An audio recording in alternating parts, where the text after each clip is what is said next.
How's it going there, everybody? It's Mr. Zen over here bringing you guys a brand new One Piece chapter discussion. And for today's segment, guys, we're going to be talking about is chapter 869, folks. Yes, folks.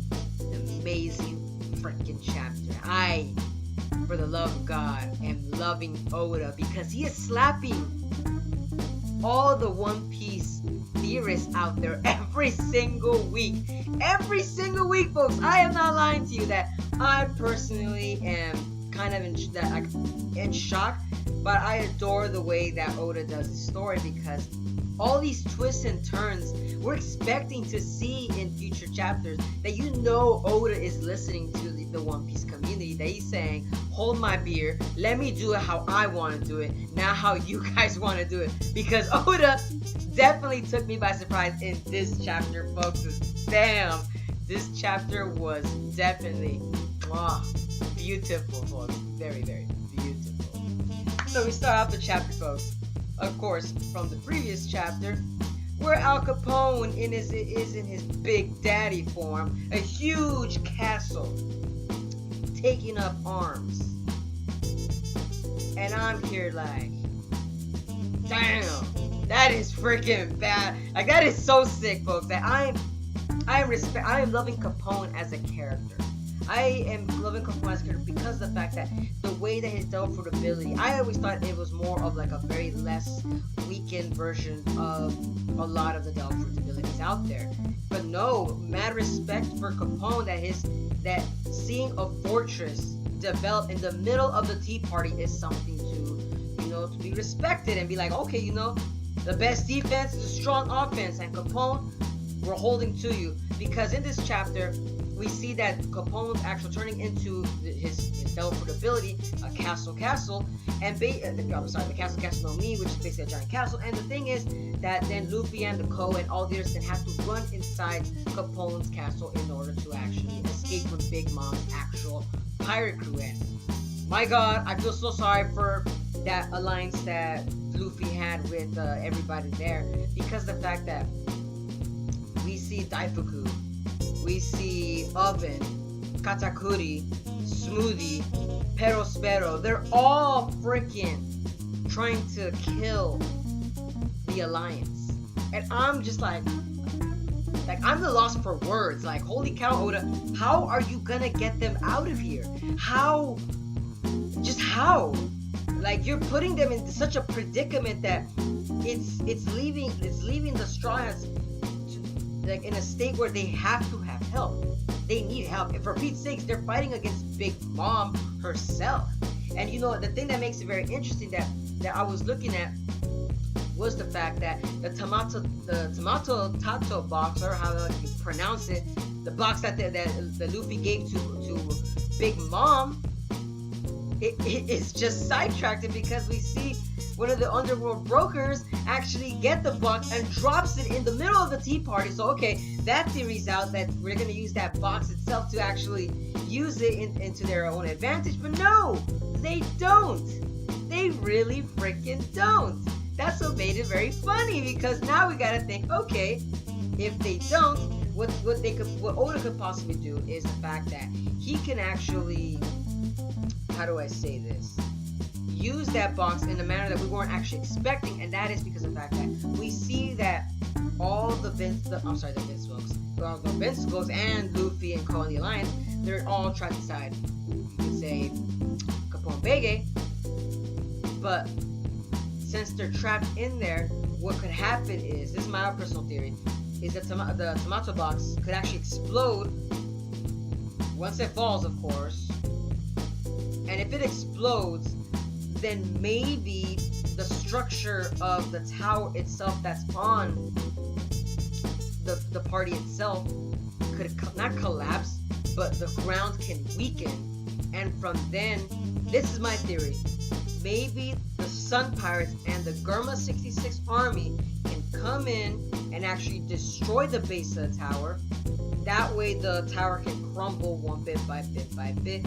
Or if that's not the case, the Sun Pirates, or the Germa 66 army, are actually destroying the tower from the inside in order for them to actually escape and just drop how many floors that they're at. That's my personal opinion as to how they might escape, because we still have the Gurma 66 still, the army's still outside.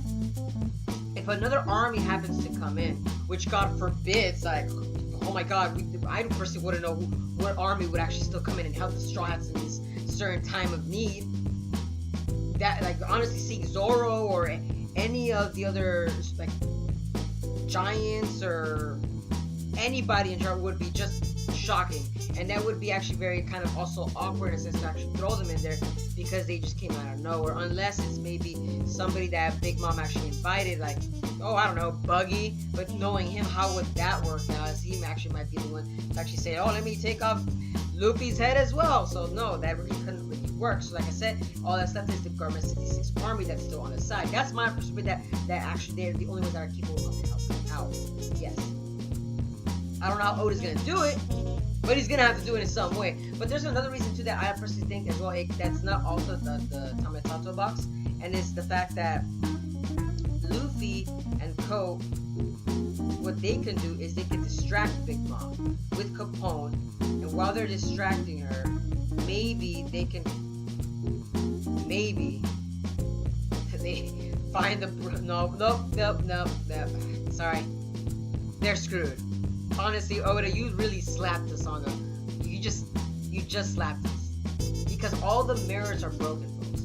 All the mirrors that were near the deep parts that were broken, and Brule is not even with the company itself. You know, Katakuri actually grabs Brule back to their team. That it just made us very. It made me, not necessarily everybody, it made me kind of worried too, because okay, so them escaping using a mirror is just out of this, it's just out. It's just leaving them to very, very few escape plans. Really. I'm just hoping that maybe Big Mom will have a change of heart. That's the only logical explanation, because after that, boys and girls, gonna be a little hard right there. Oh man. But you know, I do gotta mention the fact that I did like how Oda actually did the Gurma 66 in a very Power Rangers kind of style, or Super Sentai style in itself, that I personally loved and adored, because the 2-page panel that we saw with Perospor trying to attack the Gurma 66 using their memory make you could say clothing gear, their raid suits as they call it, was very interesting to see in the chapter. So granted, like I said, just seeing that the Gurma 66 involved in this chapter, kind of highlighting them, kind of gives a hint as to say, okay, we still have the Gurma 66 as a last resort. So like I said, it all leads back to the Gurma 66. So if the Gurma 66 is the last resort, how are they actually going to try to bring their army again? It doesn't necessarily happen. Maybe the Gurma 66 might have some advanced technology that they can come in and take them from the sky itself, because not necessarily all of them are capable of flying in a case of Big Mom's actual powers. Yeah, not in the case of them. And if that's not the case, the Sun Pirates themselves can bring a wave of waters, or create a giant tsunami coming into Whole Cake Island, destroying the majority of the property itself and kind of submerging some part of the island. That could be the case, but that's just like, that's too OP. So like I said, that can't kind of work right there. So it's like Oda just really slaps us, people. The One Piece theory is out there, like, as to what's gonna happen. I'm telling you, like, wow, I am shocked. I am freaking shocked, folks. But we do, like I said, like, there are a lot of highlights involved in this chapter that personally were just so amazing. So amazing. Ichiji freaking punching Perospero. That was interesting. I bet you everybody was happy seeing that scene. And we got to see Reiju actually involved in their actually kicking Smoothie herself, and then we see later in the scenes that Smoothie herself is actually juicing the poison. That's so Reiju's a very prominent. Maybe they're gonna have to use Reiju to attack Big Mom. Like I said, it's all into speculation, because of the fact that, like I said, Big Mom is just too much to me. Way too much. Which then kind of goes back to Capone, folks. So is Capone gonna actually live inside this kind of chapter itself, or the following chapters?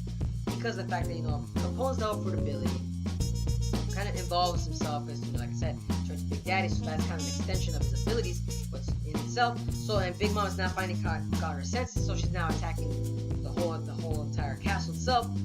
So a lot of people are speculating that Capone is gonna die, but I personally, like I said, I personally don't think Capone is gonna die. I don't. I can't find that because Oda does not kill characters just for that certain sense. And if Capone is gonna be the martyr involved in this chapter or this arc itself, it'd be kind of weird to see him die, just because of the fact that it just seems that there's something more involved in being a supernova. There's a reason why he's a supernova too. And if he is the martyr, like just wow, that's a sad way to go for Capone. It will be a sad. But like I said, I'm still holding the bet that he's not gonna die, just because the fact, like I said, that the supernovas are out there to change the world, and this is, I would say, Capone's time to actually showcase himself as to of him being a supernova and trying to change the world itself, just like with Luffy and all that. So like I said, very entertaining, and maybe that's what's going on with the Yonko saga, is actually Luffy involving himself with the supernovas and gathering them as necessarily allies, not necessarily joining force, but more like allies itself, because remember, Capone is more of the underworld king, not necessarily the pirate king, but underworld king, so it kind of benefits more of Capone being in that kind of sense. And also, speaking of the underworld king, Big News Morgan is nowhere to be found right now. So it's like, it's very diminished that Big News Morgan is doing all this. So it's gonna long to say, like I said, if Big News Morgan is still alive by the end of this arc itself, that would be very interesting to see how far Capone and Luffy are gonna be if they survive this. Very interesting, folks. But let's see what else I have to tackle, because there, like I said, there's a lot that was pretty cool in this chapter. Just so amazing. Oh yeah, and like I said, Katakuri's actually, he was wrecking the place. Katakuri himself, he actually was destroying, what's it called, Capone's actual cannons. And we just see that Katakuri is just not, his devil fruit ability is something to talk about too, folks. Let me tell you. Because if you guys notice, it's a Logia type fruit, but it's a very weird Logia. Like I said, it was the Mochi Mochi no Mi. So, but it's very interesting how it's like a food type, kind of devil fruit ability, but the way that Katakuri kind of uses it to his advantage is very interesting, because you wouldn't really necessarily think of it in that kind of sense to be able to use. So like I said, it's kind of like how Nell said it, or I forgot what one of his characters said back in the past, where they said it doesn't necessarily have to be a strong devil fruit ability, it just depends on how the user, don't flamingo of course, it depends on how the user actually uses it to its own extent. If the user is more of a battle-wise user, he will actually use that devil fruit ability to the best in its abilities he can. And Katakuri is showing that kind of fine example. Like I said, he was making fodder of freaking Capone's men just with jelly beans himself, like just rapid fire and just flicking them off and each other. Like, I was thinking, like, gee damn, Katakuri, he's still a wrecking ball to be messed with, folks. Honestly, very interesting, very freaking. But like I said, I think that should be it for this chapter. Like I said, I don't want to just keep rambling on too much. But let me know down in the comments below, what are you guys' thoughts on this chapter itself? What are you guys' thoughts that is Capone gonna die? Like I said, personally, in my opinion, I don't think Capone's gonna die. But let me know your opinions on if he is gonna die, why. Give me an explicit reason as to why Capone is gonna die. But also, I want to mention this fact that, what do you guys think of Big Mom as a character right now? Do you guys think that she really will kill Capone, or will she stop by another force? Like, if there is somebody that's gonna come in and rescue, who do you guys think? Because my bets are still on Gurma 66. So if it's not Gurma 66, who do you guys think will come in and actually help them? And if that's not the case, guys, what do you guys think that is actually gonna be with Luffy's crew? What do you guys think they're actually gonna do? Since Sanji's more of the strategist kind of guy, do you guys think that Sanji will have a very open-minded strategy that will actually help them escape, or if it's gonna be something along the lines that they'll escape from the sky? Because going from the sky is the last thing that I can think of, guys. Honestly. But like I said, let me know down in the comments below, guys. And as always, guys, if you guys enjoy my content, don't forget to give a like, comment, share, and subscribe for more One Piece chapter discussion. And as always, guys, hope to see you guys again in the next video. But peace out, folks.